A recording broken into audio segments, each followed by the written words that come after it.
Hello everyone, welcome back to my channel Mastering Education today. अगर आप लोगों का BECS 184 that is data analysis का एग्जाम कल है और आपने अभी तक कुछ भी प्रॉपर प्रिपरेशन नहीं की है तो टेंशन लेने की ज़रूरत नहीं है। इस वीडियो में हम लोग एक कंप्लीट वन शॉट रिवीजन करेंगे सबसे इम्पॉर्टेंट थ्योरी क्वेश्चंस का जो एग्जाम के लिए बहुत यूजफुल है। ऑलराइट, और मैं वीडियो स्टार्ट करने से पहले एक इम्पॉर्टेंट इन्फॉर्मेशन दे दूँ। अगर आप डिटेल्ड थ्योरी आंसर्स के साथ कंप्लीट पीडीएफ लेना चाहते हैं जिसमें आपको एग्जाम ओरिएंटेड आंसर्स दिए गए हैं तो आप लोग मुझे नीचे दिए गए टेलीग्राम लिंक या फिर इंस्टाग्राम पर मैसेज कर सकते हैं।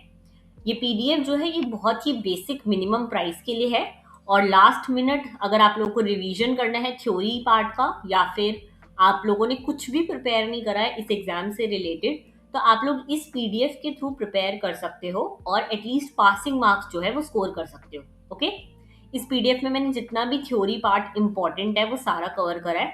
साथ ही साथ देखो numerical part nobody can predict क्योंकि न्यूमेरिकल में क्या क्वेश्चंस आएंगे कैसे आएंगे वो कोई भी प्रिडिक्ट नहीं कर सकता। तो जितना भी थ्योरी पार्ट है आप अगर थ्योरी पार्ट भी सिर्फ अटेम्प्ट कर लोगे तो आप इजीली पास हो सकते हो एग्जाम में। ओके, तो इस पीडीएफ में मैंने सारा का सारा जो आपका थ्योरी पार्ट है वो कवर करने की कोशिश करी है। ऑलराइट, अगर हम देखें तो इसमें टोटल जो है हमारे 18 और 19 क्वेश्चंस हैं और साथ ही साथ इसमें आपको शॉर्ट नोट्स भी मिल जाएंगे। इसमें अराउंड 13 शॉर्ट नोट्स हैं। ओके, तो ये सब आपके एग्जाम के पर्सपेक्टिव से बहुत इंपॉर्टेंट है। तो चलो बिना किसी टाइम वेस्ट करे स्टार्ट करते हैं क्वेश्चन नंबर 1 से। क्वेश्चन नंबर 1 हमसे बोल रहा है क्वालिटेटिव और क्वांटिटेटिव रिसर्च में क्या डिफरेंस है वो बताना है। साथ ही साथ आपको एडवांटेजेस और डिसएडवांटेजेस बताने हैं क्वालिटेटिव रिसर्च डिजाइन के। ठीक है, डिफरेंस याद रखो। सबसे बेसिक चीज जो है देखो, क्वालिटेटिव रिसर्च जो है वर्ड्स और एक्सपीरियंस पर फोकस करती है। इसका पर्पस होता है लोगों के थॉट्स, उनकी फीलिंग्स और बिहेवियर को समझना बेसिकली। ओके, वहीं अगर हम क्वांटिटेटिव रिसर्च की बात करें तो क्वांटिटेटिव नाम से पता लग रहा है क्वांटिटी, तो ये नंबर्स और स्टेटिस्टिक्स पर फोकस करती है। ठीक है, इसका पर्पस होता है मेजरमेंट करना और एक हाइपोथेसिस को टेस्ट करना कि अगर इतने प्राइजेस बढ़ा तो कितनी डिमांड जो है कम हो सकती है। ऐसे नंबर्स जहां जाते हैं वहां पे हम क्वांटिटेटिव यूज करते हैं। ओके, क्वालिटेटिव के देखो एडवांटेजेस अगर हम देखें तो क्वालिटेटिव एक तो बहुत अंडरस्टैंडिंग डेप्थ में अंडरस्टैंडिंग प्रोवाइड करता है क्योंकि हम लोगों से आंसर्स मांगते हैं तो उनके आंसर्स डेप्थ में होते हैं। ओके, फ्लेक्सिबल काफी होती है, ये रियल लाइफ सिचुएशन को समझने में हेल्प करती है। साथ ही साथ हमें डिटेल्ड इन्फॉर्मेशन प्रोवाइड करती है। ओके, लेकिन साथ ही साथ इसके कुछ डिसएडवांटेज भी हैं। फाइंडिंग्स जो है जनरलाइज नहीं की जा सकती, यानी कि आपका जो भी एक आंसर निकल के आ रहा है वो हम पूरी पॉपुलेशन पे नहीं लगा सकते। ओके, जनरलाइज नहीं कर सकते और यहाँ पे रिसर्चर बायस हो सकते हैं। जैसे कि मैं क्वेश्चंस पूछ रही हूँ किसी से तो मैं इमोशनल होकर कोई डिसीजन ले सकती हूँ। साथ ही साथ ही काफी ज्यादा टाइम कंज्यूमिंग भी हो सकती है। ओके, तो ये था आपका फर्स्ट क्वेश्चन। क्वेश्चन नंबर 2 अगर हम देखें तो डिफाइन क्वांटिटेटिव रिसर्च। अभी हमने देखा क्वांटिटेटिव रिसर्च क्या होती है, इसके की एट्रीब्यूट्स क्या हैं, साथ ही साथ कैसे हम लोग डेटा कलेक्ट कर सकते हैं, क्या टूल्स यूज होते हैं क्वांटिटेटिव में। ओके, देखो क्वांटिटेटिव रिसर्च मैंने आपको अभी बताया कि न्यूमेरिकल डेटा कलेक्ट करती है जहां नंबर्स आ जाते हैं। ठीक है, और उसको स्टेटिस्टिकल यानी कि ग्राफ्स वगैरह यूज करके और काफी सारे फॉर्मूलाज यूज करके जो है हम इसके डेटा का एनालिसिस करते हैं। ठीक है, इसमें अगर हम इंपॉर्टेंट फीचर्स देखें तो ऑब्जेक्टिव होता है, यानी कि यहाँ पे हमें ना एमसीक्यू टाइप होता है, answer yes no number wise ऐसे कुछ हो सकता है। ठीक है, न्यूमेरिकल डेटा यूज होता है इसमें। एक डिजाइन प्रॉपर फॉलो करती है कि एक स्टेप बाय स्टेप चीजें फॉलो होती है। हाइपोथेसिस टेस्टिंग यानी कि आप पहले से सोच के रखते हो कि प्राइस और डिमांड कैसे अफेक्ट हो रहा है तो उसको हम टेस्ट करते हैं। ठीक है, और इसमें जो है सैंपल साइज यानी कि जिन पॉपुलेशन को हम टेस्ट कर रहे होते हैं वो काफी लार्ज पॉपुलेशन होती है, काफी सारे लोग होते हैं। ओके, तो ये याद रखोगे आप। डेटा कलेक्शन के टूल्स क्या है, कैसे हम लोग डेटा कलेक्ट कर सकते हैं, तो इसमें काफी सारे टूल आ जाते हैं। क्वेश्चनर होता है जिसमें एमसीक्यू टाइप होते हैं, सर्वे भी सेम आता है, स्ट्रक्चर्ड इंटरव्यू होते हैं यानी कि हम लोगों का इंटरव्यू करते हैं लेकिन उसमें स्ट्रक्चर्ड में ये होता है कि आपको क्वेश्चंस ऑलरेडी दिए गए होते हैं। क्वेश्चन 1 ये होगा, 2 3 4 ऐसे करके। ठीक है, ऑब्जर्वेशन शेड्यूल होते हैं यानी कि हम लोग जाकर इवेंट्स वगैरह को रिकॉर्ड करते हैं। ओके, साथ ही साथ स्टैंडर्डाइज टेस्ट वगैरह स्केल्स वगैरह होते हैं। तो ये सारी चीजें जो है आपकी स्टेटिस्टिकल यानी कि क्वांटिटेटिव डेटा में बेसिकली यूज होती हैं। ओके, अब हम आते हैं क्वेश्चन नंबर 3 पर। क्वेश्चन नंबर 3 आपसे पूछ रहा है what are the various stages involved in planning and organising a census और survey. Okay, differentiate between census and survey data, very important question, काफी बार क्वेश्चन पूछा जाता है। अगर अब हम सेंसस और सर्वे की बात करें तो देखो, सेंसस में ना पूरी पॉपुलेशन से डेटा कलेक्ट होता है। जैसे कि अभी जो हमारा सेंसस हो रहा था, सर्वे, जिसमें पूरा पॉपुलेशन को कवर करा गया है, जो 2011 के बाद अब हुआ है, तो वो सेंसस होता है जिसमें पूरी पॉपुलेशन, एक एक इंसान को काउंट करा जाएगा, उन सबसे डेटा लिया जाएगा। वहीं अगर मैं सर्वे की बात करूं तो सर्वे में सिर्फ रिप्रेजेंटेटिव डेटा कलेक्ट होता है, यानी कि एक, जैसे अगर डेटा कलेक्ट हो रहा है टीनेजर से, तो काफी सारे टीनेजर्स ले लिए जाएंगे जो पूरी पॉपुलेशन को रिप्रेजेंट कर रहे हो, और सिर्फ उनसे डेटा कलेक्ट होगा।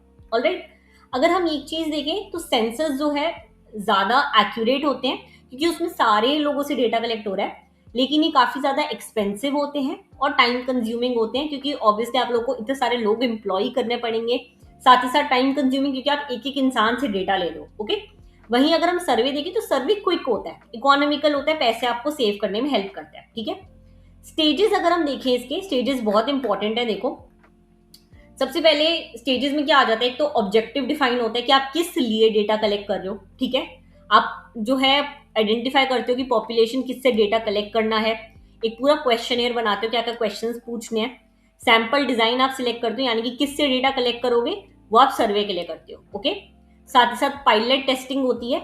पायलट टेस्टिंग यानी कि आप कुछ लोगों पे पहले वो टेस्ट करके देखते हो कि वो वैलिड होएगा या नहीं। ओके, फिर आते हैं ट्रेनिंग एन्यूमरेटर्स, यानी कि आप लोगों को ट्रेन करते हो कि कैसे वो डेटा कलेक्ट करा जाएगा। फिर आप डेटा को कलेक्ट करते हो, उसके बाद उसको एनालाइज करते हो, जो हमने अभी मेथड्स देखे थे उनके थ्रू। ठीक है, और फिर आप एक रिपोर्ट प्रिपेयर करते हो। ओके, इजी है, कोई डिफिकल्ट क्वेश्चन नहीं है, अगर आप पीडीएफ से 2-4 बार पढ़ोगे तो आप इजीली आंसर कर पाओगे एग्जाम में। ओके, नेक्स्ट क्वेश्चन देखते हैं, question number 4, what is meant by data, distinguish between primary and secondary data. Very easy question, और ये क्वेश्चन काफी बार आता है। देखो, बेसिकली आप इसमें प्राइमरी और सेकेंडरी डेटा का डिफरेंस देखो। प्राइमरी डेटा जो होता है ना, वो मैं खुद कलेक्ट करूंगी, अगर मैं रिसर्चर हूं तो मैं फर्स्ट हैंड जाके लोगों से खुद क्वेश्चन पूछ रही हूँ, मैं खुद बुक्स ढूंढ रही हूँ, और मैं खुद लोगों को ऑब्जर्व करके डेटा कलेक्ट कर रही हूँ। ठीक है, मैं जो भी डेटा मैं कलेक्ट कर रही हूँ वो मैं खुद अपनी डायरी में लिख रही हूँ।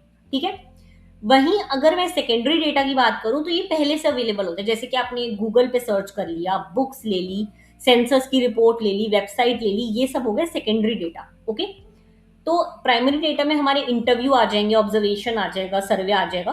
सेकेंडरी में गवर्नमेंट की रिपोर्ट्स आ जाती हैं, बुक्स आ जाती हैं, सेंसस रिपोर्ट आ जाता है। ठीक है, अगर हम देखें तो इसमें जो फील्ड वर्क है वो बहुत इंपॉर्टेंट होता है प्राइमरी डेटा में।